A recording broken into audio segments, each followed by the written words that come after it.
We're Oh, live now. hello. We're live. Hi guys, welcome back to Children's Army. Tonight I'm with Laura Lewis. I will be interviewing Laura about her story as a survivor from a young age up until the present day, and recently the trolls that she's received online. So let's start this off. And hi Laura, how are you? Hi Ash, how are you? I'm Yeah, not I'm too really good, bad. thanks. That's good. It's nice to finally get you on. It's been a long time coming. It has, Um, it has. We've so been talking obviously, about it. It's been a couple of months in the works. Me getting yeah. on your show. So for the viewers, we've got a brave warrior from Ireland tonight, but she is living in England now. So we'll start off. Whereabouts in Ireland are you from? Where was you born? Yeah, I was born in Limerick in 1983. Long time ago. Yeah, I came from Limerick. Okay, so born in Limerick, and when that happened, was you with your mum and dad at the time? Was you?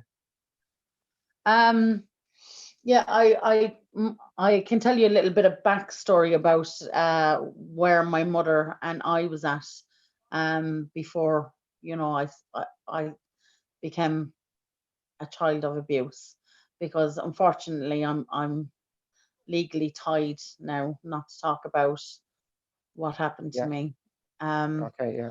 but I can talk about what happened before my abuse, which is my mother was met an Englishman and she had me. She had my sister before me, and we lived in my grandmother's house Okay. for a little bit. And my mother had a very, very bad upbringing. So um, she, when I was born, well, when my mother was pregnant on me, she was told that I was to be left in the hospital, and she was not to bring me home. So my mother didn't even want to go and have me. She wanted to keep me in her stomach. And the night she went into labor, she went to her mother's bedroom and she said, I'm in labor. And her mother said to her, go and have that baby and don't come home with her. So my mother went and had me and left me in the hospital. I was in the hospital for 3 days.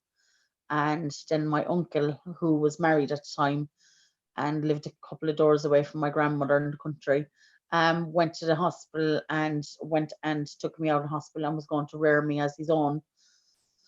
And he showed to end up showing me to my grandmother, and apparently my grandmother fell in love with the blonde hair. So the rest was history. Then I was allowed to stay with my mother. So from birth, really, it started off that way. Well, okay. So you um, grew up your early years living with your uncle. No, I lived with my mother.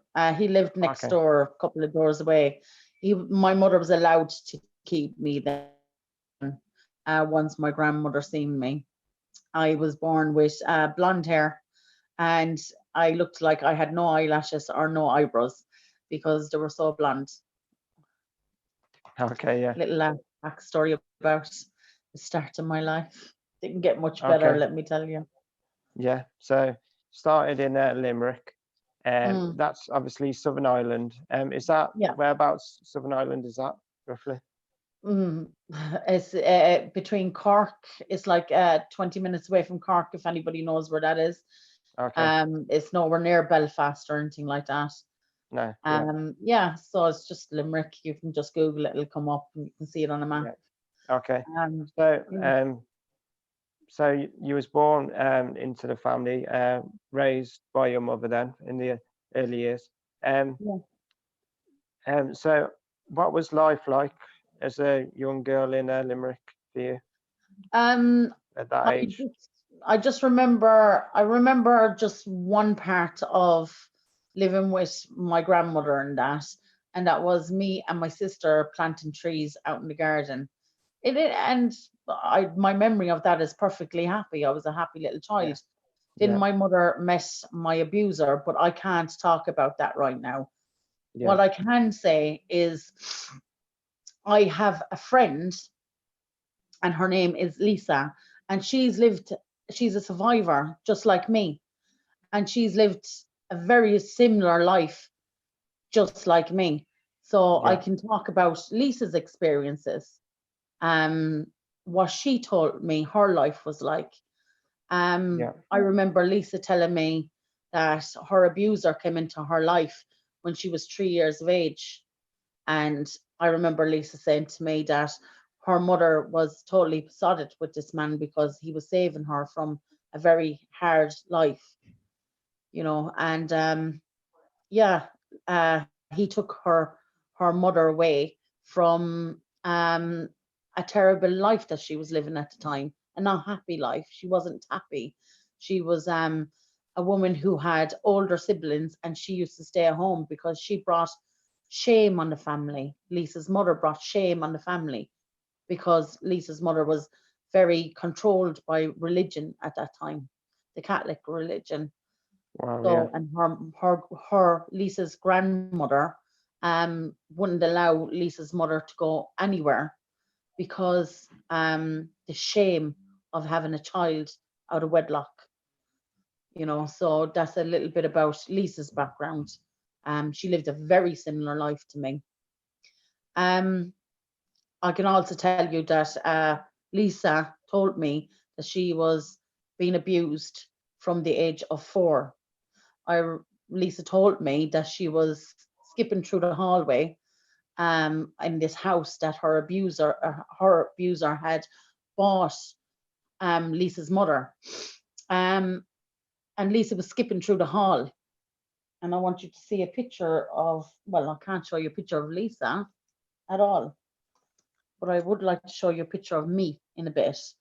Um, Yeah. but Lisa's abuser snatched her in her own home.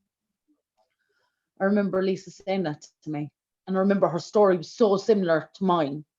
Yeah. So I resonated with Lisa a lot. Lisa told me a hand came out through the door of one of the doors when she was skipping through the hall, and her abuser just grabbed her into a room, and her abuser molested her for the first time at 4 years of age. Wow. That's Mm. awful. Mm. So, so this was going on for Lisa at the age of 4. Um, Mm. Obviously, similarly, you was a young girl at home. How long, at what age was you with your mother till? Well, I was with my mother all the time, and Lisa was with her mother all the time, from what I remember her saying to me. Yeah. Um, yeah, she was with her mother all the time. But Lisa did tell me that the abuse went on for years, and her abuser used to constantly tell her, "Don't tell nobody, because if you do, you'll get took away from your mother. Yeah. And if you do, the typical grooming kind of thing, which, most people go through." Um, Lisa used to get paid by this man as well. First, it started off with 10p. And then as Lisa got older, it started off with 50p. And then as Lisa got older, it came to £3. And Lisa used to tell me that she used to walk down to the shop after being abused, and she used to Yeah. look at this money in her hand and feel like absolute dirt. Absolute dirt. I remember Lisa telling me that from a very young age, just like me, she remembers that, thinking that this was absolutely wrong at a very young age. And all Lisa knew was her 4 walls. That's all she Yeah. knew. She didn't know anything else than what was happening to her. She Wow. didn't. But she knew something was really, really wrong. And at every point that Lisa could, Lisa spoke out and Lisa told. That's good. That's very brave. Takes a lot to Yes, do that. very brave. So, Very brave. so for Lisa, obviously she was at home for a young age. And did she go to school? Yeah, Lisa went to school. She did. She told me that she went to a Catholic school, where there was a convent on the same grounds where nuns used to be and priests. And there was nuns and priests in Lisa's school, and Yeah. they had to make, well, you had to make your communion inside Lisa's school at a very young age. So that would have been 7. So your first Holy Communion was you got dressed up in like this wedding dress, Yeah. and you were brought up to the church, and you were meant to make some vows to God. Okay. Yeah, I think that was, dressing children up in quite a young age like that, and making vows to God. Like, I don't have Yeah. a religion. I used to be Catholic. I don't have a religion. I think it's so heavily indoctored, religion is, with pedophiles, and I'm sure Lisa feels the same way. What do Yeah. you believe anymore? Yeah. It's right. It's right. Mm, So many dark things within the top of the Catholic Church, mm. and similarly with Islam and the way that it's connected to paedophilia. It's awful, but obviously they're not all bad. No, not all So, bad at all. Not all so bad. this was the age of 7 for Lisa, and Yeah. did she stay on at school till obviously?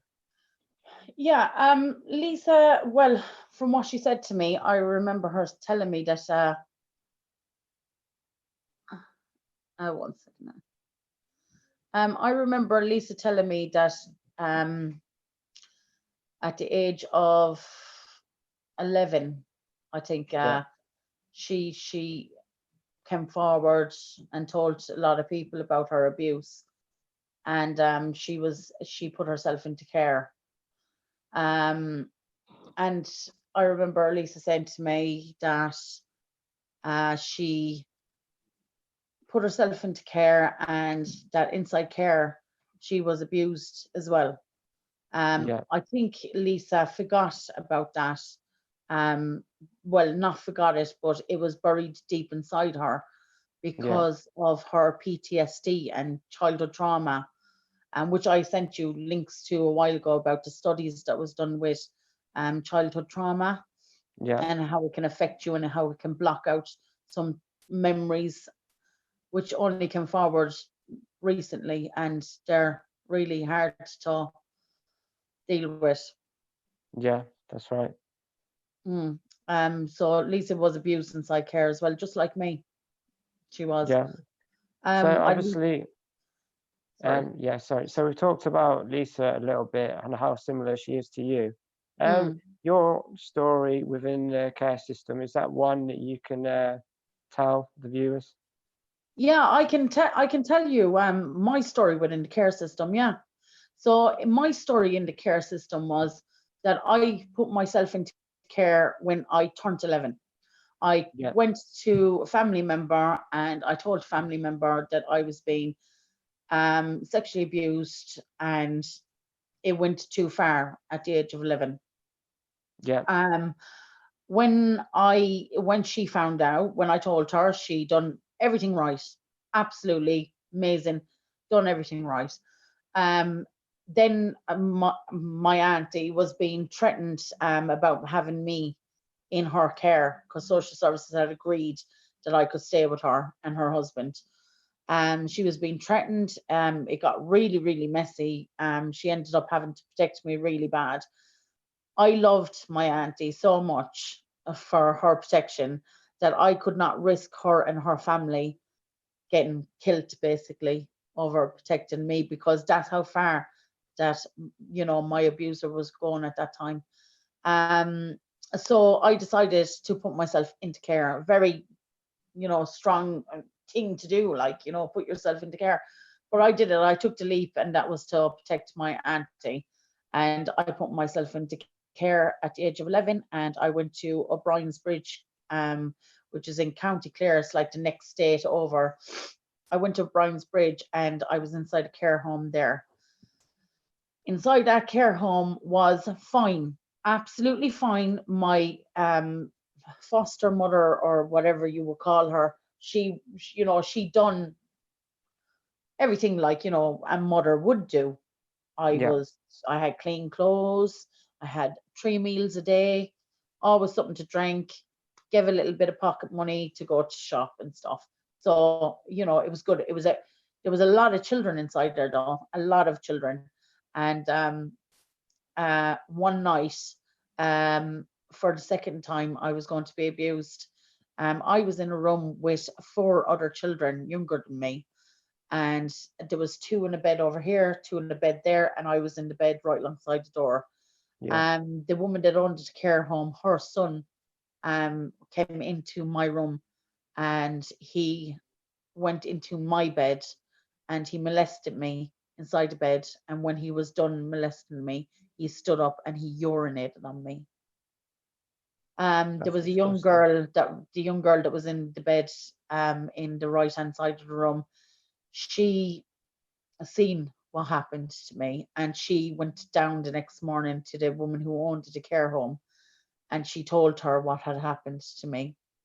When I got up, then the woman that owned the care home, I came down with my dirty laundry. The woman that owned the care home asked me, was it true? And I told her it was. She went into the office, well, whoever she rang, I'm presuming that she rang social services. I don't know. I'm waiting for Yeah. that paperwork to come over so I can do my counselling and, you know, do what I have to do. So she done whatever she done. I went over across the bridge and I went to a pub to ring my mother, because I used to have secret conversations with my mother, but my abuser answered the phone and he threatened me again. Wow. Fear just went in me. He told me he was going to find me, all this. So I went back to the care home. When I went back to the care home, it was, you know, after being out and about and the whole lot, and it was getting kind of dark. And the lady that owned the care home, her brother walked past the window while I was doing the dishes, and I got such fright. I started screaming and crying. You have to remember, it was such a, you know, horrible day. You Yeah. know, for the second time, I'm being abused again. I'm 11 years of age. When's this going to stop? You know, Yeah. what do I do? Who do I go to? Who do I talk to? You know, and I'm just trying to hold it in, and I don't know what to do. So it came out of me. I started crying, I started screaming, I calmed down. But by that time, she had rang an ambulance, but I didn't know it was an ambulance. I thought it was police that was coming for me, because I was sitting in the sitting room and there was a big massive window there, and I just seen the lights, and it was an ambulance that pulled up. And they came into the sitting room to me. 2 ambulance drivers came into the sitting room to me, and they told me that I needed to go with them. And I was questioning them why, and they wouldn't tell me why. I wasn't sick. Um, there was nothing wrong with me. Sorry, I've got a bit of a runny nose. I wasn't sick. There was nothing wrong with me, and I just didn't understand why I had to go with them. And the woman that owned the care home wouldn't tell me why I had to go with Yeah. them. She just told me I had to go with them. So I put up a fight because I wanted to know why. And they basically grabbed me and thrown me into the back of the ambulance. Sorry, it's just I get a bit emotional in this bit. Like, when I was in the ambulance, they strapped me in on the seat. I was sitting on the seat. They didn't have me on the bed. I was sitting on the seat. They strapped me on the seat, and then they brought me to a 5B regional hospital, Limerick, Yeah. which is an adults mental institution. And I was placed into an I knew like something was seriously wrong. Yeah. When there's like a ramp that goes up into 5B, well, it used to be years ago, 26 years ago, there was a ramp that went up there, and these 2 ambulance drivers are like literally marching me up there. And I just knew that's where I was going. I was going into a mental institution, but I've never even heard of a mental institution before. But I knew that's where I was going. Yeah. And again, Um, sorry, just for the viewers, how old was you at that age when that happened? 11, 11, 11. and Yeah. I was put into an adult's mental institution. And It gets and the worse. age the age you should be at an adult's mental institution, is it 16 or 18? 18, Okay, 18, yeah. 18 in Okay. Ireland, yeah. Yeah. Um, when I got into unit, um, there was no psychiatrist. No one talked to me like I was human. No one Nobody, Wow. nobody. I didn't know what was happening. So even though you're in a mental institution, they're trying to diagnose you or say that you're mentally Diagnosis. insane, No and diagnosis.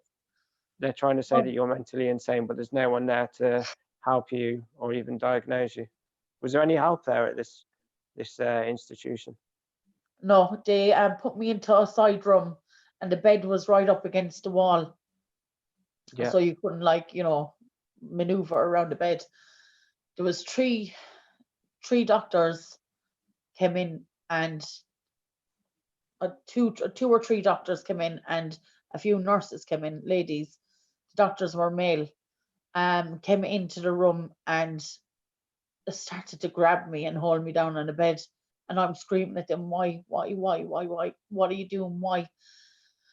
So they're pulling down my trousers and my underwear, and I'm asking them to stop, and I'm trying to pull them up, and then they inject me with something. I don't know what it is. I'm still waiting to find out what that is. They yeah, injected me with something into their bottom, and I just remember it was like a zoom. My lights just went out. It's like seeing people through a hole, and it was just black. And the next day, I, I next day, or I don't even know if it was the next day. And that's being honest with you, I yeah, don't know until until I have it here in my hands. Um, so I know the guards have it because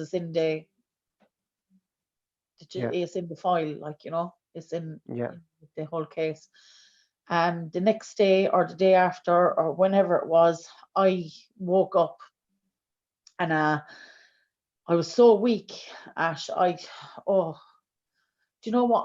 I don't understand how I can actually talk about my abuse and just get it over and done with. But as soon as it comes onto the mental institution, I guess so. I'm right back there. yeah, I of talk course. about my abuse and just go through it so fast that I don't even think about it. But as soon Yeah, as it comes to that mental institution, I become a child again. Um, it's and I okay. don't know Take your why that time. happened to me. So I can remember it waking up, and I was so weak, so weak. I had blood and urine on me, um, and there was a man standing right alongside me. I was in a mixed, it was a men and women mental institution. Yeah, This is back in the 90s, and mm, it was really freaking mad. And there was a man standing alongside me, and he had on, the hospital gowns, yeah, and it was open at the front, and he was there naked. He was exposed to me. And then then there was a woman sitting on a chair, and she was just like rocking really bad, and I could hear people crying and screaming, and I was trying to get up to go to the toilet to fix myself. I yeah, was, and I I was so weak. I was calling people. I was like seeing nurses just flying past me and stuff, and they were moving so fast, and I think it was over the drugs that they gave me. And I'm crying out for help. Like, I'm a baby, I'm a child. I've been through so much. Like, help me, like, please. Don't even know why I'm here. And I remember my hand falling out of the bed. It was so heavy. And I remember getting up, and my legs just felt like tree stumps. They felt so heavy. Oh God, I didn't bring tissue. And yeah, they were so heavy. I got into the bathroom. The bathroom was alongside the office where the nurses were coming in and out of. I remember like feeling the walls to try and yeah, balance myself. Got into the bathroom. I couldn't fix myself. I couldn't clean myself up. I was too weak. I was like so weak. And then I went back to the bed. I had to leave myself like that. There was no clothes, no nothing. I went back to the bed, and I just remember going back to sleep for, no, actually before that, I remember hearing a woman screaming out inside her that she was after being raped. And I remember I put my hand inside of the bed and I was like, me too, me too. So yeah, I was raped too. And yeah, I can't believe that they'd done that, like, to me. Like, and Yeah. how many other children did they do with to, which we'll get into because there's evidence there. Yeah. The evidence is there. So whenever it was, I don't know how many injections they gave me, don't know none of that. But I remember a nurse coming in to clean me up. I remember that. She Yeah. came in and she cleaned me up, and I was weak, and I was thinking, why are you cleaning me up now? Like, she didn't even bother all along, like, And she brought me to a room, and in that room was my mother and my abuser. Mm. Oh God, my mother and my abuser. And then, yeah, I was told that I was going to stay in the mental institution. Now you have to remember, I was in social services care. Yeah. I was property of the state. I was in their care. So someone contacted my mother and him to come and out to the mental institution to get me out of there or talk to me or whatever. Yeah. Someone did that. Someone had to sign me in there as well. So who was I Yeah. signed in there from? This is the evidence that I'm still waiting for right now to come over Mm. from Ireland. So I can, do my therapy and put it in pieces, like, into place. Yeah. So someone had to do that. Someone had to sign it, and someone had to okay for me to be given psychiatric drugs, sedation drugs at the age of 11 without no diagnosis of mental health. Someone had to do that. So in this room that they took me into, the nurse took me into, was my mother and my abuser. They actually said they were going to leave me there unless I said I was lying. So I agreed. After I begged my mother, don't do this to me. Please don't do this to me. Mm. And I asked for social workers and the whole lot. And, I didn't want to go back to that environment. That wasn't a good environment to be in, you know. No, of course. Um, so my abuser then brought me home and brought me to the police station, and he forced me to drop charges against himself. And that was 26 years ago, Yeah. and he was allowed. He was allowed. Yeah. That's wrong. In no case would that ever happen, especially in times now. You would not see that, especially in the UK, where an abuser can walk into a police station and be relieved of what he's done. It'd be like a murderer walking in with a dead Yeah. body, saying, Rule 101. "Yeah, Well, not only that, in my case, but I actually spoke out in my case about my sister being abused as well. yeah, And loads of family members have come forward now. My sister being abused as well, and I spoke out about her, and she was actually questioned with him there as her appropriate adult. So, and she was just quite a young girl as well, yeah, um, preteen, and she mm, was questioned with her abuser in the room. that's wrong. That's Yeah, that's it." yeah. So as I said, I can't really talk about my case too much. They're Yeah, the main pieces that I could talk about, and God help us, Lisa has gone through a very similar experience to me. of course. Yeah, that's Mm. awful. Mm. Yeah, um, Um, Now at home in Ireland, there is still children, which I sent you the information for. If you can pop yeah, it up on the screen, there's still children in the same mental institution that I was in as a child, yeah, an yeah, adult mental institution. Absolutely, completely disgraceful that in 26 years that nothing has changed back in Ireland. yeah. And So, then you have to ask, why are these children in there? Are so they for in the there because their stories are being discredited? Are they in there? Why are they in there? So for the viewers watching, I'm just going to pop some of these links into the live stream, and then they can see the articles there. Yeah, it's mad to think about it. Like, and that's what I sent you today is just a little tiny portion. That was just to give you a little bit of the background behind it.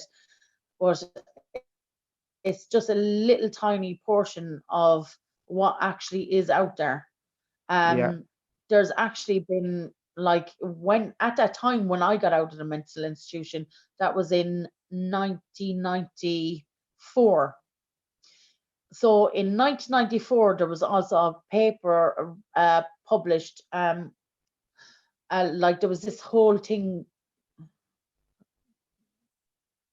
So this whole thing coming up was about who was going to look after children. So whose job was it to look after children in Ireland? So social workers were arguing with police, the guards, and the guards were arguing with social workers about whose job it was to look after abused children from yeah, sexual abuse. I had sent that to you previously, if you remember. yeah, And it said in that document, if I can send you the link and you can pop it in there in a little bit, I actually forgot about it today. It said in that document from 1994 to 1996, no child sexual abuse allegations were to be investigated, because it would not be in the child's best interest to be investigated, not unless there was actual physical damage that you could see on the child. yeah. So that's the system that I grew up in. That's the mindset of these people that I grew up with. Yeah. That's So, wrong. I seen it from the inside out. I did at that time, 26 years ago, inside Ireland, in the care system, my social workers and who was around me, there was no care. None at all. There was no care. It's vile. It's wrong. Yeah, yeah. And I could just imagine, well, don't need to imagine. I see what's going on today. Um, I opened up my eyes. I looked back in. I came out of my depression, looked back over to Ireland, and I was shocked with the stuff that was going on over there. Where now, in social services, if a child's inside care, they can be actually questioned by their abuser without being questioned by police, an independent body coming in to question the children. Nothing. There's nothing like that. Like, they can be questioned by their abuser. They can be questioned with their abuser in the room. How intimidated must children feel inside the care system? Can you imagine your abuser screaming into your face, "You're lying, you're lying"? Well, I don't have to imagine it. I've already had it. No, yeah, So, it just doesn't sit well with me. no. None of this sits well with me. It doesn't. It's awful. So this went on to what age? So you came out of the care system. You was back home with your mum, and did you stay there with your mum till the age of 16 or what?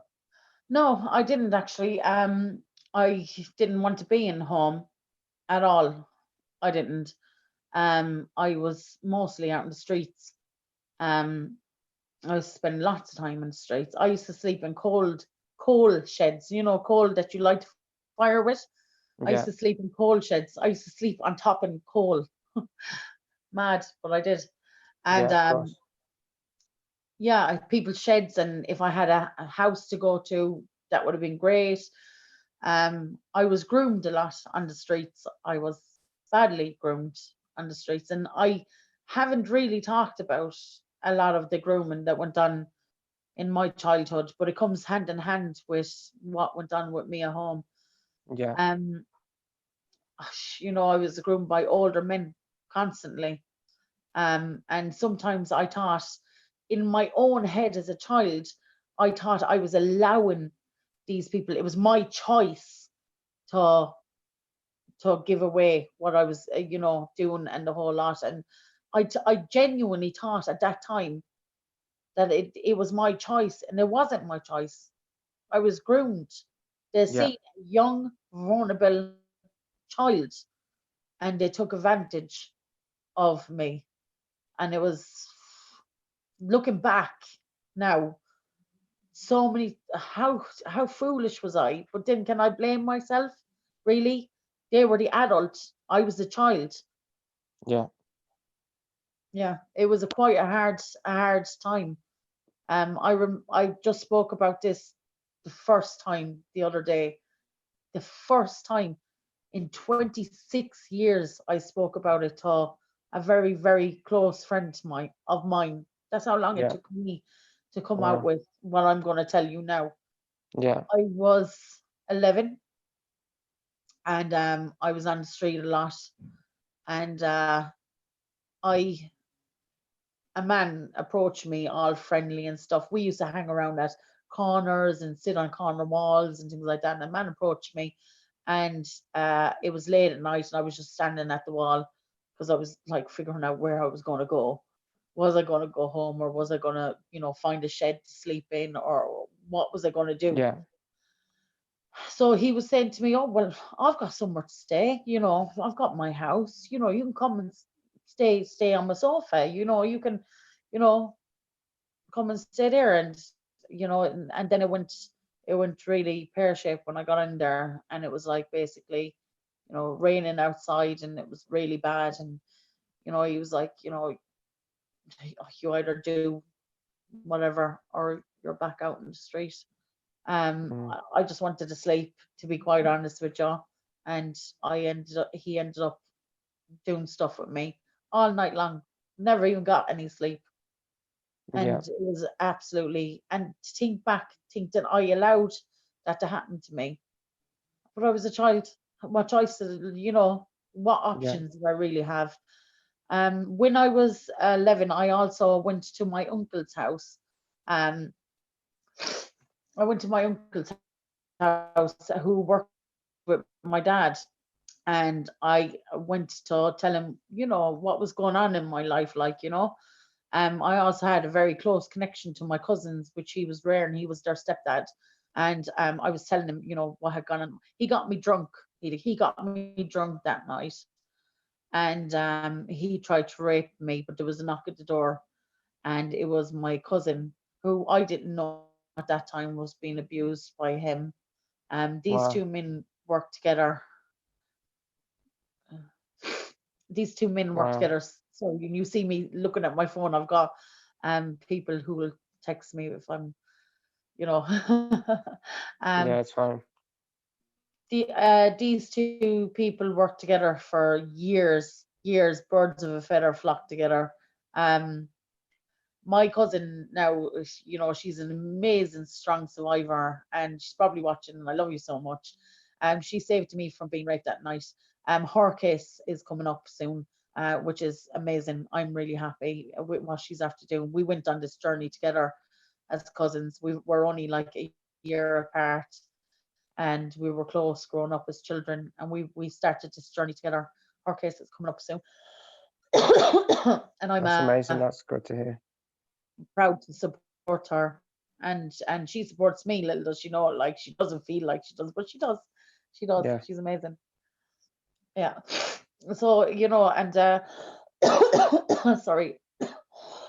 I'm finding out so much about what went on in my family, and how many people were, you know raped and molested and groomed, and the whole lot is just, it's horrendous. It is absolutely horrendous. Awful. It is. I'd like to show you a picture of me, Ash, when I was a child, just so you can see, like, the child. This was me. Yeah. Yeah. Uh, Uh-huh. yeah. I was 4 then. Yeah. I was 4. Yeah. Just, yeah.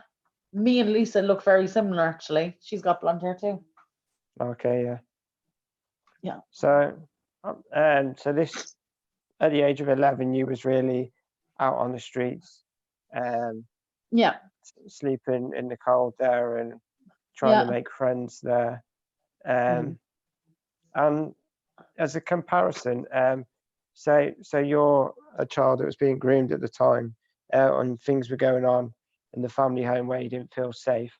And this is a familiar thing with it, with children that are abused on the streets, I CSE, see it all the time now. and All the things like time. that. It's the case of Charlene Downs in Blackpool. She was obviously groomed by Pakistani men and takeaway workers, and she had troubles at home. She took to the streets to make her friends and build her family on the streets, Yeah. and that was the normal for her, and it Yeah. seems to be what happened to you, Yeah, and then well, you see, that's where, there's a lot of link between survivors. Like I used to yeah, have to rob to feed myself. It was I was offered drugs another time. I was offered drugs. I took the drugs, and yeah, ended up being groomed terribly, and what comes hand in hand with grooming is sex, and you think that you're giving it yeah, away. You think that you're giving it away, but you're a child. You can't yeah, give exactly, it away because you're no, not, you know, you're not yeah, you're not, responsible for that. Like, yeah, yeah, it's not for you to give away until you're the legal age of consent. yeah, that's No, it, these men, these dirty, horrible, disgusting, vile men took advantage of me and and they're still taking advantage of survivors today. I yeah, refuse to call any survivor a victim because no, once you survive that first day of initial whatever's happened to you, you're a yeah, survivor. And yeah, every that's day right, after that, you're a survivor. of course, Yeah. amazing, amazing people. Yeah, they Um, are. I'm going to have a cigarette now because, sorry, I don't like no, smoking when I'm online, but hey ho. that's fine, don't worry. Always happens. Yeah. So, Yeah, so that's what so, happened to me at 11. Yeah. so, I yeah, went on sorry. to have a child at 14. Um, I didn't even know, like genuinely, I didn't even know. Like I was so, you have to think what we were like back then in like the 90s. Like we were Yeah, so, heavily indoctored as well, like, and yeah, religion and the whole lot. And I don't know if there was this thing called the Angelas that used to come on at 6 o'clock in Ireland, and it used to come on to take TV, and everything had to stop. No matter what you were doing, you had to stop and you had to pray. So, I mean, wow, that was in yeah, my house anyway, and I yeah, know it was in a lot of other people's house. Yeah, you had to stop and you had to pray. Like that is absolutely crazy. So it was like growing up in a Catholic school, going to church, making your communion in this white dress fairy tale kind of land, saying that you'll be with God, or we're God's children forever, and then going home and having this on the TV every night where you had to stop and you had to pray and do your Angelas and the whole lot, and had to listen to everything that was going on around you, living in this kind of bubble and not knowing no better. yeah, Crazy. When I look back on my life, it was actually crazy. Like Catholic religion, some parts of it are good, some parts of it bad. And my experience from it is I don't want a religion anymore. Not if I have to grow up or teach anybody any kind of stuff that I went through. yeah, of course. It's right. So at the age of 11, you took to the streets, looked to find your friends and family there and safety. Yeah. Um, and from what age? So from the age of 11, for how long did that go on for in your life as a child? Um. So, when I was 11, then I got a job. I done a really risky thing. I changed my birth certificate, which I had learned on the streets to do. I Yeah, changed my birth certificate so I could get a job, so I made myself older than what I was, yeah, and I started working. I had this plan in my head. that the only way I was going to get out of there, because I couldn't stay on the streets anymore. I was just getting trashed out there, like, Yeah. and it wasn't the whole. It just didn't suit me. No, of I course. spent lots of nights in the rain and in the cold. So my whole mindset back then was to get a job, save up, and get the hell out of that house. And that's what I started doing. So I remember I was 13, and when I was 12, um, my mother had put in a claim again because she'd fell in a pothole against a council. So she'd put in a claim against the council, and she put the house as like, up as collateral or whatever you would call it. And she actually lost that claim, she did. And I was earning £250 a week back then. And Wow. I was told, yeah, at the age of like 11 and 13, 11, 12, 13, I was earning £250 a week. And I came home, and what had happened next was like tragic, and it nearly killed me. My mother had lost the case, and then they were going to take in the house off her, not unless she paid back. She got like a second mortgage out or something to pay for the claim. And she told me that I had to give her £200 out of my £250 a week, and that went on for nearly 2 years. So I had £50 a week, and I was working 5, 6 days a week. Yeah. So I Wow. was Okay. totally blocked in Yeah. going anywhere or doing anything. So it kind of messed with me a lot, like, you know what I mean? I was working basically to pay for my abuser's home. Okay. Yeah, instead of getting my own place and moving out and doing what I could do. So that That's happened awful. as well. Yeah. Yeah, it wasn't nice. And at the age of 13, I remember coming home from work, and I walked in the door, and my mother was like, "Oh, I have great news for you." And I was like, "Oh, okay." And she was "Oh, you've been adopted." And I was like, "What?" And she's like, "Yeah, your father adopted you." And I was like, "What do you mean?" And she goes, "Yeah, Sean adopted you." So I was like, "Wow, wow, okay, fine." He adopted me. So then my name was changed to Laura Kelly. Yeah. And I was just like, I remember having that conversation with my sister that night because she wasn't adopted. And I was like, I was the only one he adopted, out of our family. Like, what Wow. the Yeah. hell, you know? Even though his own children had his name, well, didn't have his name because my mother was still married to her ex-husband at the time, waiting to get a Yeah. divorce. So his children didn't even have his name, but I was the only one he adopted. Wow. Blows my mind. I'm still trying to figure it out and work it out, like, Yeah. still trying to put all the pieces together and the puzzle and the whole lot, and it is like a big puzzle. And that's what I've been doing for a while now, just trying to get it all together and just trying to get all the information in one place. Yeah. Mm. So, and this was at the age of, was you still 13 at that I time? was 13, yeah, I was 13. So Mm. obviously, you was adopted by your dad then. Yeah, Had he had much involvement in your life up to then? well, he wasn't my dad, he was my stepdad. It Okay. was it was the same man who was carrying on with me, you know. But yeah, then at the age of 13, I met an older man, and I ended up having a child by the age of 14. And I moved out of home. Yeah, at the age of 14, I moved out of home. And you And moved and you moved in with your child's dad. yeah, I did. I moved in with him. And I just carried on the best way I could carry on after that. I kind of put things behind me, but it always stayed with me. It Yeah. never went away. I kept myself really busy in life. I did. So Yeah. my brain wouldn't think. There was a stage where I went on drugs. I moved over to England at the age of 16. Um, and I was on some pretty hardcore drugs over here.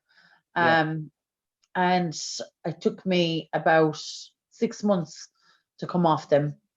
And yeah, I did. I went on them, tried it, and came off it, all within a year.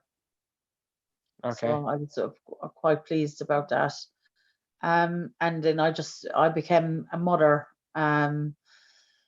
looking after my children and the whole lot. And then as a person who's been abused, you've got very low confidence, and you have this urge for acceptance all the time and love all the time. You look for it everywhere, and that's what I done. And unfortunately, my relationships weren't the best.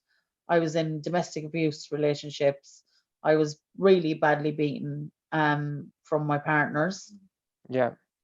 horribly beaten, very controlled, and the whole lot. And it wasn't until I decided to leave them and look back and realize, geez, what have I gone through? Like, Yeah. what the hell have I gone through? Um, and then that kind of leads me up to about 5 years ago. So 5 years ago, other people in my family came forward to Yeah. me, and Wow. they came forward to me, and well, they spoke out about their abuse, and they pressed charges, and then they dropped the charges. And I did well before they dropped charges. They told me what had happened and asked me would I stand up, because I obviously had all the evidence from when I was a child, and it's like care and how many times I'd spoke about it and the whole lot. And it took them a long time to come forward too. These are adults now. Yeah, of Um, course. so yeah, I decided, you know what, yeah, now's the time. And I couldn't believe the horrendous abuse that other family members had gone through, and my Yeah. heart just absolutely sunk for them, because I'd be thinking, oh my God, why didn't I'll always live with that guilt. That guilt is never going to go away. If Yeah. social services and whoever else was involved with me 26 years ago had protected me, yes, let's use the crystal ball method that they love to use. If they had protected me, they would have then protected the future children that were abused by this man. Yeah. Okay. So it works both ways. Let's have it that way. It Yeah. works both ways. Um, so that's what I'm trying to put to bed in counseling right now, my feelings about that.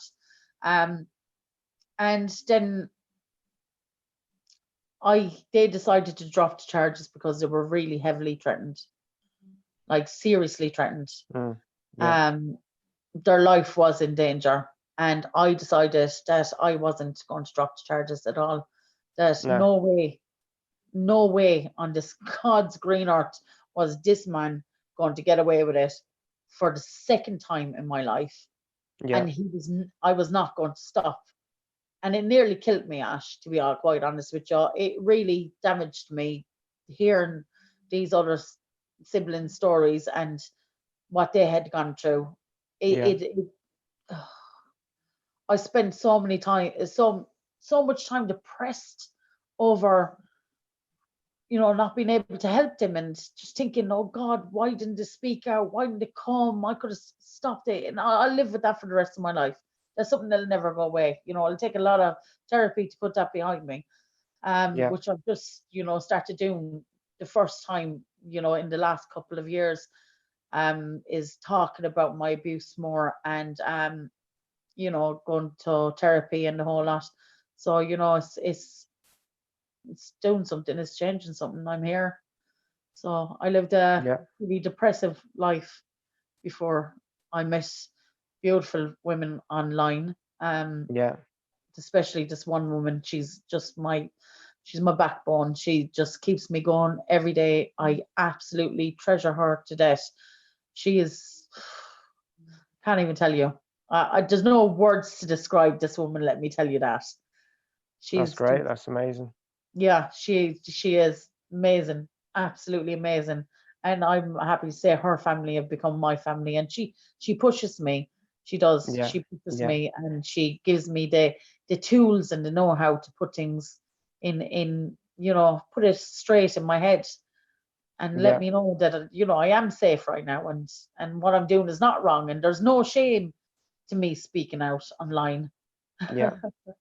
She blew me a kiss. Thank you. There's no shame to what I'm doing, and Yeah. I was and groomed, and I was badly treated, and yeah, I should shout about it because I should get it out of my body. Because if I don't get it out of my body, like the study I Yeah. sent you, if you put it up online, it's going to Yeah. kill me. And Yeah. every survivor out there needs to know Yeah. what That's I right. know as a Yeah. survivor. As a Yeah. survivor, you're going to be sick. You're going to have sicknesses. This trauma is going to eat you alive. You're going Yeah. to be depressed. You're going to have mental health issues. You're going to have stomach issues. You're going to have back issues. You're going to have all these kind of issues, bowel issues, everything. And you Yeah. won't know what's wrong with you. And you will go to the doctor and he will pump you up with pharmaceuticals and that will be it. And you will stay in bed and you will get sicker, until you actually talk about it and you get this trauma out of your body. Yeah. Then you're gonna, the study even says, it's a massive study, and it even says that you will die before the age of 65. The study was done over 20 Yeah. years, Yeah. and this proves what these pedophiles are doing to us survivors is Yeah. actually making us really ill and keeping other companies going. You're keeping the mental health service going.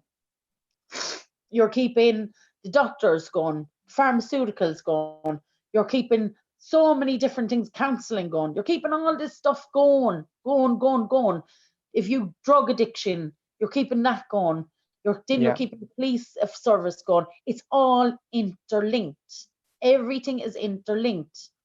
What we need to do is start standing up and getting this horribleness out of our bodies Yeah. and start standing up and helping other people because that's the only way forward, Ash. That's the only Of way I course. can see. Yeah. Exactly. It's I about am, unity amongst survivors, and that's amazing to see that. I've always said it, survivors are going to change us. Yeah. Survivors are literally going to change us. Survivors are going to take them children and we're going to hold them and we're going to wrap them up and we're never going to let them go. We're going Yeah. to love them back to life. We're going to stop them from going out and taking drugs. We're going to stop them from going and being groomed because we know the science better than anybody. Of Anybody. course. Yeah. It takes one to know one. We Yeah. know it. We know what it's like, and we can change something.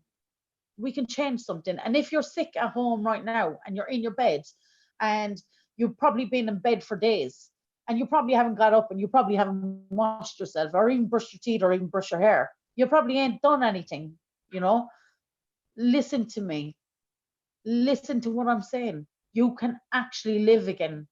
You can actually survive. You can love yourself. You can laugh. You can do it. Do it. And if you want to talk, I'm here. That's brilliant. So I think while we're talking about that, we'll come on to what you're doing now with other survivors, because obviously for those that follow Laura online or seen her on Facebook, she was very active for a long while, shouting and screaming and talking about her abuse and letting the world know what happened, and that she's not going away. And the persistence of that has really brought her to where she is today, I think. Um, Yeah. but amongst all of Excuse that, me, I'm still on the live. That's so fine. obviously you was going through that stage. Now you've been told um, you can't do that anymore because it'll affect your case. That's right. I can't get up and do a live or talk about my abuse, but I can get up and I can talk to survivors and Yeah. I can help survivors. So I've been taking a step back, also because I was very heavily trolled, because I have to explain to survivors out there as well what happened to me. Um, there's levels of this, and you can break through each level. So first of all, you'll start talking about it, and it depends on where you're living. Ireland, England, wherever, Scotland, Wales, whatever. It depends on the society that you grow up in. you know, whether they push it under the carpet or whether they nourish you back to life. So my society was Ireland, and Ireland, everything was brushed under the carpet. You have to remember, I came from a Catholic background, a middle class family, very heavily indoctrinated by religion, and everything that we spoke about was brushed under the carpet, and we were discredited, and we were told never talk about it, and the whole lot. So that's where I came from, and in my background over in Ireland, my family, we've got the family are divided in two. So Yeah. we've got the survivors and we've got the non-survivors, or maybe survivors, and that's why they're so angry. I don't know, because it can work both ways. Because some survivors are very, very angry people, Yeah. and you can understand why. Of course. So I was being heavily trolled by family members for a bit, and I was threatened to the point it was really, really bad. I handled it. Don't get me wrong. I handled my family because I knew them in and out, like, you know. But I was told I was going to have acid thrown in my face. If I went to court, I was going to be killed. My family was going to be killed. I was going to be shot if I went back to Ireland. I was even bribed not to go to court. None of it has worked. My family members that trolled me, I have now pressed charges against each and every one of them for trolling me because I documented everything, and I'm not having it. I'm not having it for myself, or I'm not having it for anybody else standing up here. You know, we're survivors and we have the right to justice, and who are they to try and take away our justice, especially when they know that I'm telling the truth, you know, because they lived the life with me and I never kept quiet about my abuse. Yeah. So, you know, let's get it straight here.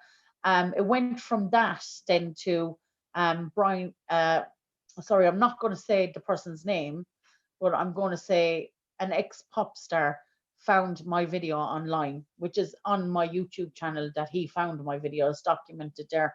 And this ex-pop star, I wanted to go say thank you to this ex-pop star, because my first video was me sitting here on my bed with my Yeah. morning coat on, and not even, you know, I was at the point where I either done a video or I done God knows what, you know. Yeah. I didn't Yeah. know where to go with myself, because I had been fighting for justice for a very long time, because there was a lot that went on in my case. I'm happy to say that my case is moving forward now, but it took a long, long time for my case to even move forward.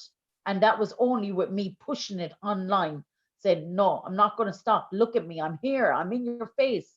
You're going to have to arrest this man. You're going to have to do something. You know, you're not going to keep me quiet for the second time. I'm a woman now. You're not going to stop me. So that's what I ended up doing, standing up online and forcing people to listen to me. And that's what I done.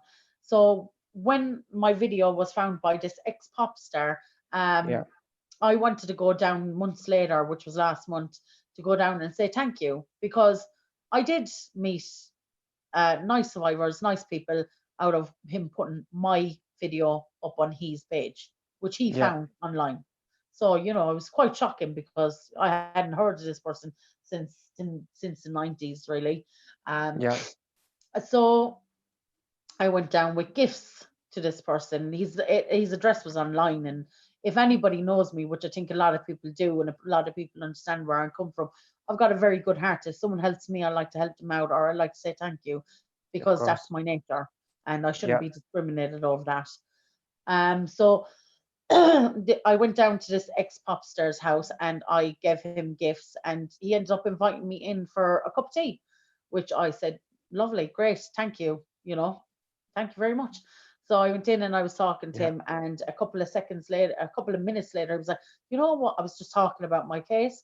I was like, it's moving along, it's brilliant, blah blah. He goes, you know what? Let me put a mic on you, because, you know, is that all right? And I agreed, because I agreed.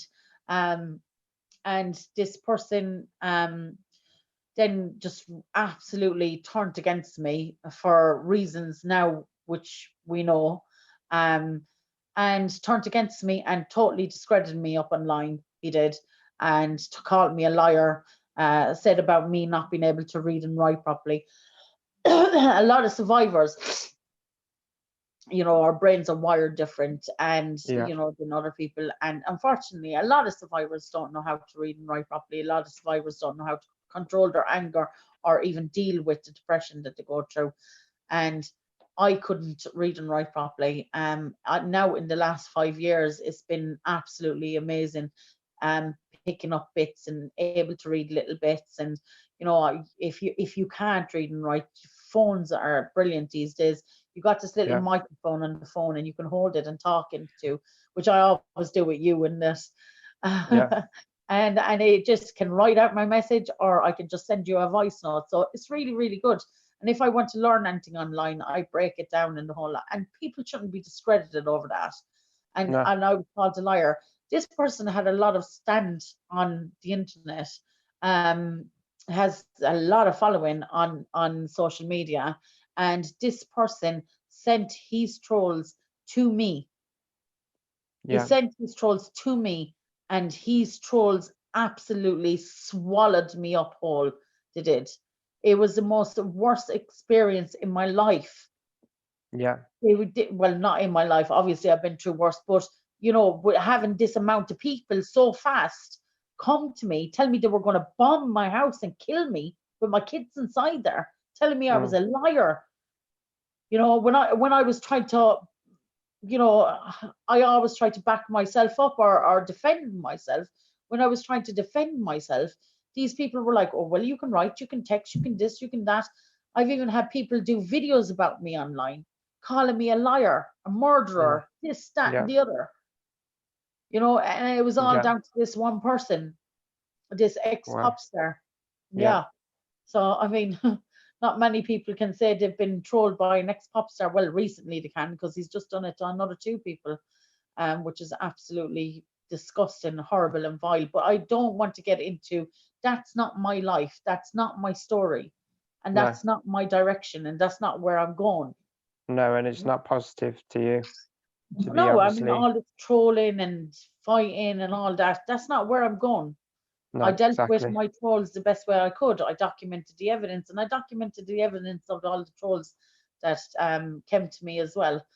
And people have to be held accountable for their actions. Yeah. So that's That's what I've brilliant. been doing for about a month. Takes a lot for me to come back up here online. I'm still not 100% where I was. You see all my videos stopped and the whole lot, because there's this little nervous kind of child inside me going, "Oh my God, you're going to get hurt again. You're going to get hurt again." And Yeah. I don't think any survivor should go through that. And I promise survivors, if they do stand up and they do come forward to anybody, you or me, we will try and wrap them up as best as we can and help them along the process, and make Of sure that they course. Yeah. don't get trolled. I mean, even Yeah. now That's you've got right. admin on the team just there watching out, and it won't happen, not on my watch. No. Yeah. It's vile that anyone could ever think to do that, to, especially when what you've gone through in your life and what other survivors have to go through. And there's people out there that will discredit you, that will really troll you, and even people that are so well known that live such a Yeah. good life that they're taking time out to put someone through the misery, and it's vile. But it takes a lot Mhm. for what you've come through to come to now, and fighting everyone, and and you've shown them the type of woman you are, and you won't stand for nothing, and you're really a strong, amazing, brave woman. So I'm not going to do it no more, Ash. I'm not going to do it. Nobody's going to take away my power again. no, Nobody. I'm not going to do it. I stand up here not only for me, I stand up here for the future children coming out of care. I stand up here for any child that's been put into a mental institution. I stand up here for any child that's been through the most horrendous, you know, trauma. And we're all linked by trauma. I talk to so many survivors, so many from all over the world. And I'm not even joking, all over the world in such a short space of time.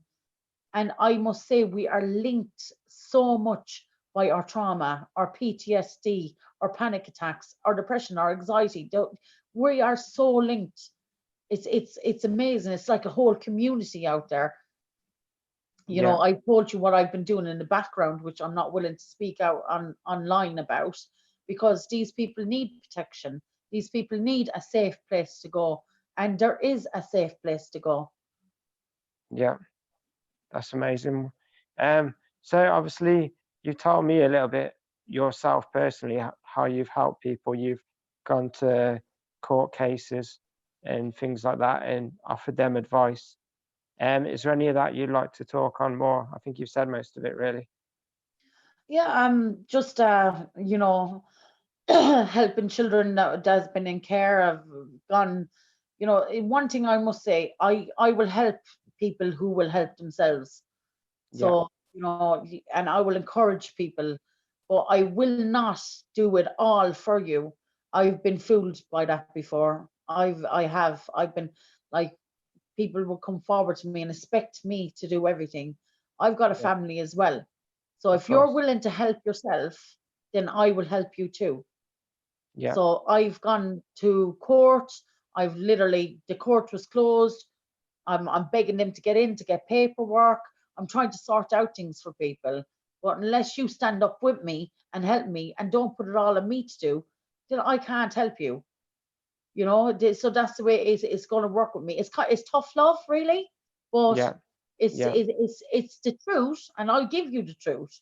And the yeah, truth is, you have to be willing to do a lot of the work with me. With me, I'll walk with you. I'll help you. I'll hold your hand. I'll talk to you. yeah, I'll get you to a good place, but I'm not going to just be somebody's, do it all for them. And it can't work like that in the system. We all got to stand together. And we all got to do it for the children, because of no course. children should ever have to go through what I've gone through, what Katie has gone through, what her children have gone through, and, Yeah, and other people out there. yeah, that's Yeah, right. That's right. yeah. So I think we've covered most things there now. And what's next for you in your life and what do you plan to do next? Um, there's a lot in the pipe work which we've discussed about. There's a lot in the background which I wouldn't, involve right now anybody in. But we've worked together today just to sort something out that's going on in the background, and I think the future is looking bright for survivors. I think the future is looking bright for Yeah. a lot of people. If things work out, what we're doing, I And think it will be. you're starting your own YouTube channel now where I'm here Yeah, today interviewing you and you're looking to interview survivors, I yeah. guess, and that have been through Well, similar to you. we And have yeah, not only survivors of childhood sexual abuse, but survivors from Ireland, England, everywhere really. We have in Ireland, there's a 75-year lockdown on anybody that was inside a care home or state care, which I'm very lucky to get my records as I did, yeah, because my care home, even though it was a care home, was classed as care home. So these women and men are really struggling back there, and they're not really getting anywhere because what's happening back there is so secretive, and they go behind survivors' backs and do stuff. So I'd like to say, for all the forced adoptions and for the tomb babies, if nobody knows about it, the tomb babies, just type it into YouTube or Google, it'll come up. For all the survivors of the Magdalene houses, for all the survivors of their children were took away from them and stolen and sold to America and Australia. A beautiful woman called Anna Gorman. She's from Limerick, my hometown. She is looking for her daughter now. She doesn't know if she's alive or dead. This lady is, I get goosebumps even talking about her. She's calling out for the public support and finding her daughter. She doesn't know if she's buried or if she's not. She was told that she was dead, but she could have been possibly sold. wow, okay, So yeah, you have right now you have a cemetery in Ireland, an unmarked grave for babies. There's 660 babies there. It's marked. They're trying to put buildings on top of these babies' graves. Right now, which there was just it was a hole that was dug. Children were babies, newborns were thrown into it. wow, Um, and now there's that's going on back there. It hurts so bad to watch these people standing up and trying to fight, you know, to have somewhere to sit, alongside an unmarked grave for their babies, their Yeah. little babies. And this was all got to do with the Catholic religion. It was all got to do with nuns. It was all got to do with priests. It's absolutely cruel. When you look into the Irish system, that's why I'm so happy to be here. I love England. I love the place here, and I'm happy to be out there. When you look back, or when you take a good look at Ireland, it's absolutely corruption after corruption after corruption. Survivors are really getting a raw deal back there right now. They are, and over here, people of that were in care in Ireland were transported over here, which I'll send you the link in a minute. I forgot to send it to you, Yeah. which were transported over here and put into an institution over here. So this is a regular thing that Ireland does as well. They ship Irish children over to England and they put them into mental institutions in England. It's Wow. absolutely horrendous when you actually look into what is going on and how the Irish and English system are very interlinked right now, and it's very hush hush and secret. It is. Yeah. It's madness.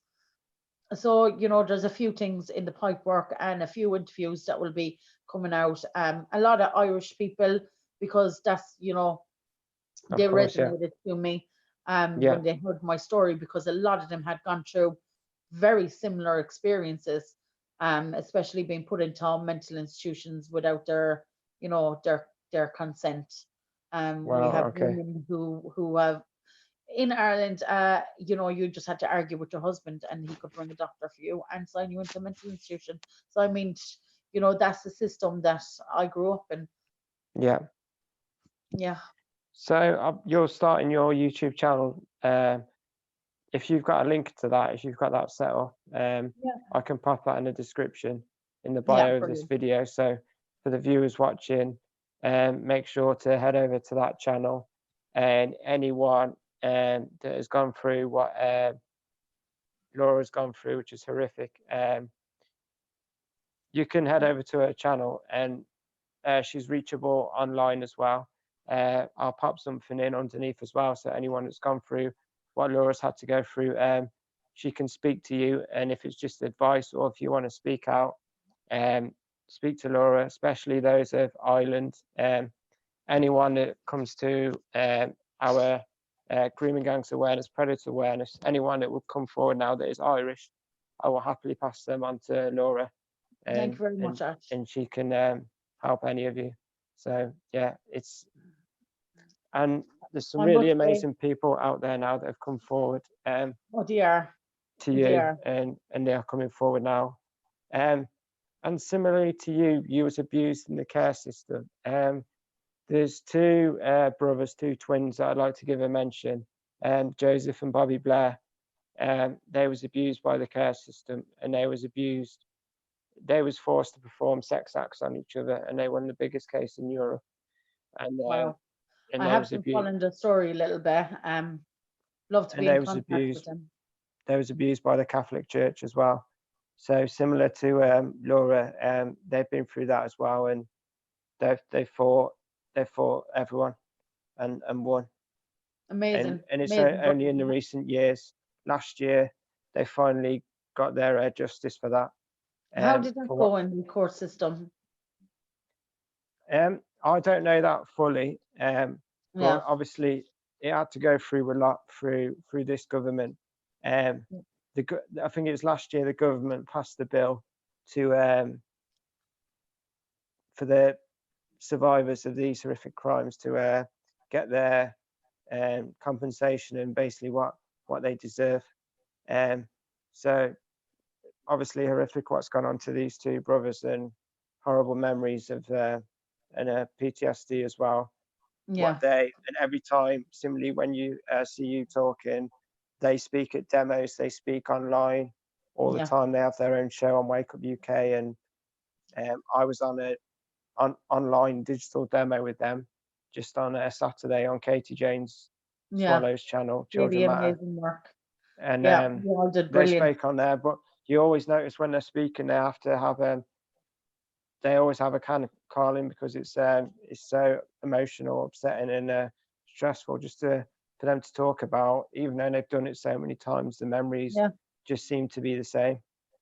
Yeah, And that's that's why really, I rushed through my story. I just like, blah, blah, blah, I tried to get it out, and then I don't have to deal with it, if you know what I mean. So yeah, I appreciate, I totally know what they go yeah, through. I do, totally, that's I it. do. Yeah. So Just another mention as well, Ash. On my page, if you look down through my playlist, there's actually a video there of another couple, another woman speaking about how she was put into a mental institution as a child. For it's just another video there that you can go and have a look at. Another brave woman came up and was speaking out. She done that interview with Angela Ray, I think it is. Yeah, yeah. that's quite Um, good. so something I didn't do last night is have a look at the comments, see if anyone's got any Oh yeah. questions. So I think that'd be a nice thing to do. Amazing man in the comments as well today. You probably know Jimmy the Hat. Yeah, I haven't spoke to him, but I have been watching him. Hello, Jimmy. How are you? He is. I've stood with him a few times recently now at demos. He's forever fighting for the children, and he is loud. But yeah, amazing. Jimmy the Hat is in the comments tonight. So anyone who's watching this, anyone who has any questions for Laura, Yeah, work away. or would like to learn about this, please fire away.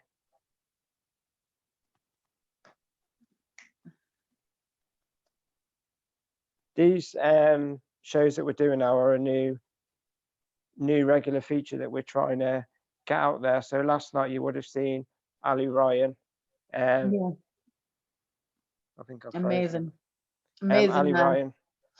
Mm. She was on last night. She will be coming back now with a regular show, speaking to survivors of CSE and anything really that can be social services related. And it was great to talk to her last night. So we'll be doing that, and I'm looking to get Nigel Singh on as well. He's Indian Sikh guy in the northeast from Middlesbrough. So him as well. I've got a Footy Nut guy. He Oh, said, hi, okay. he said, have you heard about the abuse at Heswell Hospital in the early 80s? Yeah, I've heard a little bit about it. I know that is it Jimmy English or John English? He done an interview with a lady not too long ago, which was inside one of them homes, and she went through the most horrendous abuse. She did.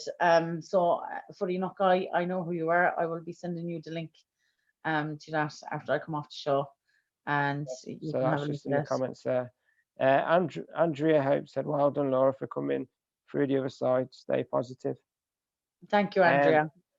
I think so, because this is a new feature, really, what's happening. We've only got a few viewers on at the moment, but with Yeah. last night, that soon went up. So I'm being told my video's frozen now. I'll come back on to Zoom, see if that's it. I just want to say as well, wow, the demo the other day, wasn't that something? That was absolutely amazing. I was like literally sitting down, I was walking around with my earphones in the house and Yeah, listening yeah, to the demo. Amazing people, amazing stories. Wow. Just, you know what, Children's Matter is, and putting that up there and organizing it and the whole lot, that is absolutely amazing. That's something that yeah, I would love to do with people in Ireland. I would, yeah, and yeah. That's it. survivors and have a chat like that. I mean, I think it's one in a million. You're starting a trend there, Katie. Like, you're starting a trend, and Yeah, Katie it is was the first powerful. person to do it. It's amazing. Yeah, it's powerful. It was the first in its kind, and I think because of the current situation now, of the lockdown, um, that's really it. We can't be out on the streets, so the power of Yeah, the technology and the internet we have now is that we go online, and it was something like 25 people come together, and there was people that support Tommy, there's people that support the reality report, there was people from all causes, different backgrounds, the meat rack boy, Oh yeah, Michael. Yeah, I talked to him. He's and uh he's an amazing man. yeah, so Well, there were some great people there, but that's the first one of them. There will be another one soon, but yeah, the man that was behind it as well, there was Katie and Tom Fury, Zero News. So Tom. Yeah, absolutely amazing, Tom. Yeah, he's the brains with technology, and the next one that's going to happen will be on that channel again, but it'll be on most of our Facebook pages at the same time and hmm others, and we're just going to flood Facebook with this demo. So anyone that follows the child cause, hopefully, yeah. the plan is that we'll get it out there onto hunting teams that want to support this will be on their platforms. Well, We're looking yeah. to flood Facebook the next time. So Well, the everyone that's hunting teams would do absolutely amazing. They get so many people on their channels, like right, that would be absolutely more. That would be amazing. I just want to say, as well with Tommy, he's up in court soon. Am I right? yeah. So that's now the 15th of May. So with Tommy, I asked this question with Ali last night. I Yeah. think he's one of these people that um, what he's doing, he's fighting for the children, but at the same time, he can maybe cross the line or he says things that are a bit like, oh, but at the end of the day, I stand with anyone that fights for the children. Um, and just because he says it how it is, it does not make him a racist, but I'm not affiliated with him, either am I affiliated with anyone, but anyone that fights for the children, I'll stand with them every day of the week, doesn't matter who they are, what background, whether they're black, white, Asian, purple, I'll stand with a lot of you. And that's what Yeah. it's done. But what's your opinion on Tommy and Um, Paul I Golding? I don't have any political gain or need, or don't really care for politics, if to be honest. Um, I don't know what I would call myself. I believe that everyone should have their own, you know, Yeah, I don't know what you would call me. I'm just there for the people. I'm there for the children, and there's yeah, no point in saying this government should be in and that government should be in. There's bad people in all sides. There is, and yeah, that they should be all weeded out immediately, for their lack of protection of the people of their country, and the lack of protection for the children of their countries, no matter what country they come from. They should be absolutely took out of politics. They don't deserve to be there. Anybody that puts um, properties before children, anybody that puts anything before the best interest of the child, should be yeah, took out of politics. And that's where I stand. I can't even listen to them. To me, it's just all blah, blah, blah, money, money, money, money. It just gets yeah, to me too much. yeah, So I can't listen to them. My opinion of Tommy would be, everybody has opinions. Everybody, it's like assholes. Everybody has opinion. Like, everybody has an asshole. That's the way it goes. So, but what happened to his daughter? Yeah, yeah. There's no, that's where the line stops. It doesn't matter who that, you are and what Tommy background. comes from an Irish background as well, I think. And I Half know with us Irish, yeah, Irish, we're very outspoken, and you kind of like us or love us, or or hate us or whatever. Like, but what happened to his daughter? That's when I turned around and was like, what the hell is going on here? When I seen him getting arrested for yeah, reporting a crime against his daughter, imagine how that child felt. That is exactly, yeah, absolutely horrendous to see. That was like a punishment to her. It wasn't a punishment to the man that abused her. It was a punishment to her for them to come and take her dad away for yeah, protecting his child. I yeah, mean, it's wrong. where are we going in this world? It just blows my mind. It blows my mind. So on that instance, I mightn't agree with everybody online. I can't agree with everybody. I can't agree with what everybody's doing. But when it comes to things like that, I think, wow, yeah, Yeah, and I think I it's, saw a video today. It's 8 weeks since that happened, or a bit less, the police have now contacted Tommy and wanting to speak to his other children to ask them what happened that day. 8 weeks later, after 8 weeks the later, where are incident, you going? Where are you um, going with this? I think it's something Really? like that. It might be a little bit less than that, but since obviously it's today or yesterday, they've called Tommy, um, asking for the children to speak, and obviously he was very angry about that and said, "Well, what is going on? Why?" But the woman said, "Oh, it's not to ask for evidence. We just need for your children just to say what happened on that day." And it took them, I think it was 2 weeks after the incident, they spoke to her daughter, his daughter, 2 weeks after the incident, and Tommy was questioned on the day there and then, for apparently the man had a bloody nose because Tommy pinned him to the ground. 2 weeks later, they spoke to his daughter. Obviously, she'd been molested. Her bum had been pinched in a swimming pool by this man. 2 weeks later, it took them to speak to her. Straight away, they spoke to Tommy, and then it's today. They've phoned him again to say, "Can I speak to your children as to what happened?" So the Yes. whole system's wrong, and obviously they're very against that man, and they'll do anything to shut him up and to put him away. But the buck stops at the children, and the children should always be looked after and dealt with properly by the courts and the police. If they've been molested, they've been molested, and that comes before anything. God And help there's us. nothing, Absolutely nothing. horrendous. Does it is it just doesn't, none of it makes sense, if you know what I mean. It's like discrediting survivors. It's like Tommy's child is after going through this horrible ordeal, and she done the right thing. She done the right thing. She Yeah, came forward and she spoke to her parent about it. She done yeah, exactly what she was taught to do, yeah, and that's amazing. And then to watch her dad getting took away in handcuffs, and you mm, could see the emotion. You could see he was pleading for help, and the whole lot. And I think they've really screwed this one up, and they've done it deliberately.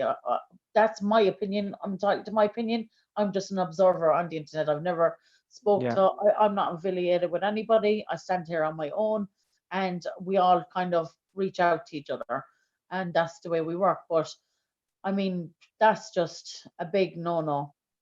Big no-no. It's going to be a lot of people uproaring over that. that's right as well. So I'll just Mm. pop back onto the chat, see if anyone else has had anything to say. Um, Andrea Hope has said, "Is your case still ongoing, Laura?" It is. It's at a really good place now, Andrea, because I literally forced them to listen to me. So it's moving along nicely.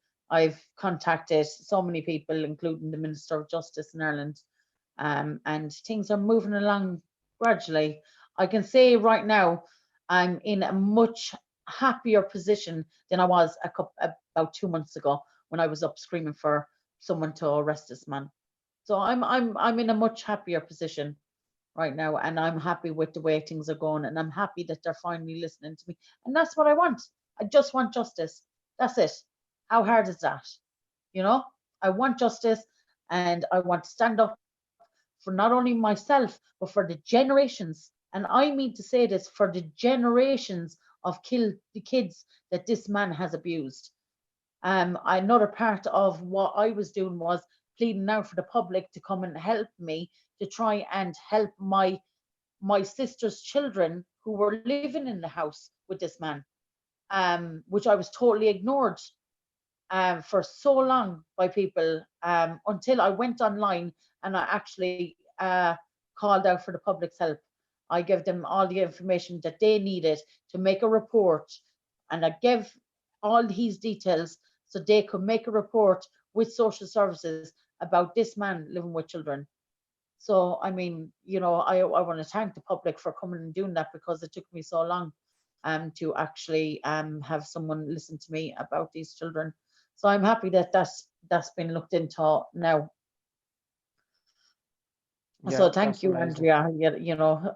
I hope that has answered your question. And that's really it. Jimmy the Hat has said 15th of May. Tommy is in court 10 a.m. So literally the lockdown's finishing soon after. That man will be in court about his case with regards to his daughter. So yeah, I think we can say, and I think but Jimmy is a supporter of Tommy. I know that, but I think we can Yeah. say anybody should be supporting, not him, because we're not supporting Tommy, we're supporting his daughter. His And daughter, yeah. anyone should be supportive of his daughter in this matter. And those of you that will go to Luton for Tommy's case, because that is for Tommy's case. So let's get this right: is that Tommy will be in court for pinning this man to the ground and defending his daughter. He'll be in court before his daughter, or before the case of his daughter, and she was actually abused and molested by this man. But Tommy is in court first on the 15th of May. There's no actual date for his daughter yet, I don't believe, or for the case of his daughter. So There wouldn't be. anyone that Would drag on. anyone that is supporting his daughter within this, because it's not political, the book stops child abuse. Anyone who Yeah. is supporting his daughter, her dad, that tried to obviously arrest this man, keep him on the ground till the police arrived. Her dad is in court, so it's not the man, it's what he did, and he's in court on the 15th of May in Luton. So for those of you who want to support this this girl's dad, because all you're supporting is the dad of basically a survivor, a girl that was pinched on the bum in a swimming pool and molested, and all he done was defend his daughter. So anyone who wants to support that, it's the 15th of May, and it's not political. But yeah, I don't think there's much else to say now, unless you've got anything No, else to say, Laura.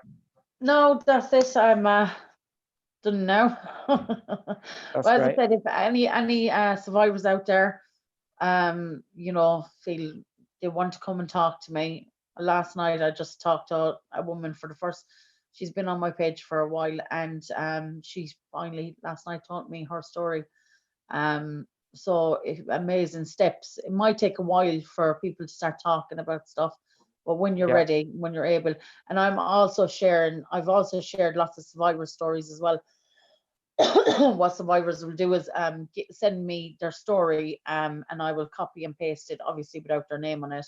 Short line of their short story, copy and paste it and put it up online, and then they can see the support that they can get yeah. online, and that will give them the courage then to start talking about it a little bit more. There has to be ways to break down these walls. We have to start doing something, start talking about it and changing what is going on with all this stuff. But on that note, thank you, Ash. It's been amazing. No problem. And anyone who wants to support this amazing warrior, I will put her links in the description, and it'll be on the Facebook page as well. So anyone who wants to support Laura, her YouTube channel, and any other thing that she gives to me, I'll pop up on the description and on the page as well. So yeah, And thank you, Laura. thank you. Just before we go, just remembered, I will be allowing people to follow me through the court case as well. So if the court case goes ahead like I wanted to, hopefully, brilliant, I will be allowing people to follow me through the court case. I will be documenting every part of my court case, and I will be putting up like justice for Laura Lewis, and that's what it is. It's justice. And obviously that'll be in Ireland. That'll be in Ireland, yeah. That'll be in Ireland, and I will be documenting it all. I'll be documenting the whole lot of it. So it's going to be quite interesting for people to see. Just out of curiosity, how do the courts work in Ireland and with these things? Is it an open court, or is it? No, I've talked to a few survivors from Ireland, and a few of them pop into my head right now when I'm saying they were meant to be in a high court in Dublin. Yeah. A few survivors were meant to go to Dublin to a high court, closed court, and actually on a couple of days beforehand, they were told that it was going to be in another court, which is in their local towns, and that it was just going to be in with normal, regular, everyday crimes. And they have gone through that. Actually, one woman spoke of her horror to me, like her absolute disgust that she was in her own town. Yeah. She was standing inside court, and there was people there that she knew to be junkies, thieves, you know, whatever they were going through, up Yeah. in court, and these were people from her own local town. And that's the treatment that survivors get back there, because they don't want survivors coming forward talking about their abuse. Because Yeah. if you do, you'll start healing. And if you start Mm. healing, you'll heal somebody else. So, and a very limited sentences, like, don't think for 1 minute that me coming up online is going to make sure that this man gets a big sentence.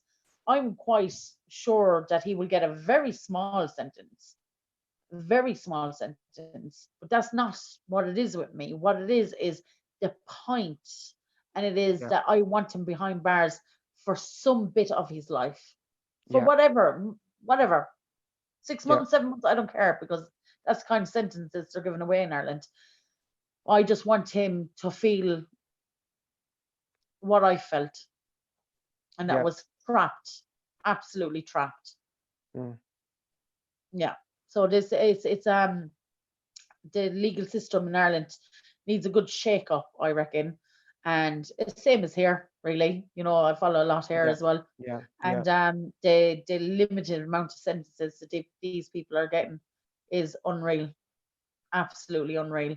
It disgusts me that a judge can sit down and say, 6 months for raping a child, a year and a half and a year of that suspended sentence, and a bit of therapy for them. Therapy ain't going to change what they're doing to people. They've got a fascination with kids. They don't care how, they just want children for their own sexual gratification. Yeah. And it's absolutely horrendous that a judge can sit down in a and give out these so minute sentences for someone destroying somebody's whole life. This will follow with me until my grave. This will go with me to the grave. And how dare someone do this to a survivor? And I've braced myself for the little sentence that this man might get. I've Yeah. braced myself for this man getting no sentence. I've braced myself for this man probably getting off with it, or them coming back and saying, you know what, not enough evidence or whatever. I braced myself for that. But I am not going to go away. And that's one thing that people need to understand. I'm going nowhere until this is done with. I will Yeah. appeal it. I will go to high courts. I will take it to other courts. I will take it to European courts. I will do everything I can to get justice as long as that man's on earth. I will. I won't stop. And I will bring up so many people with me. What they've actually done is created a monster in a sense to have, because I ain't going nowhere. And I'm going to get a lot of people to stand up alongside me. And I'm going to bring up a lot of survivors, and I'm going to change their lives. And there's nothing no one can do about it. That's it. I'm going to do it. I'm not going to stop, because I know every time that I was down on that ground, and every time that people knocked me down onto that ground, I got back up. So I'm expecting the punches, and I'm ready for them. And I'll always get back up, because that's what I've done ever since I was a little kid. So, that's what I'll do. That's amazing. Well done. Yeah. So on that note, can I leave you go, Ash? Thank you. Thanks for Been coming really on, good. Laura. And for anyone that's watched this tonight, give this video a like and give it a share, and make sure more people can see this. The one from last night's done quite well already. So yeah, please get this out there, and give Laura some love, and head over to her social media that I'll put in the bottom, YouTube and anything else. And thank you, Laura. See you. Thank you. Thank you, Ash. Talk to you later. Bye. Cheers. You'll have to hang up because I don't know how to hang this up. That's fine.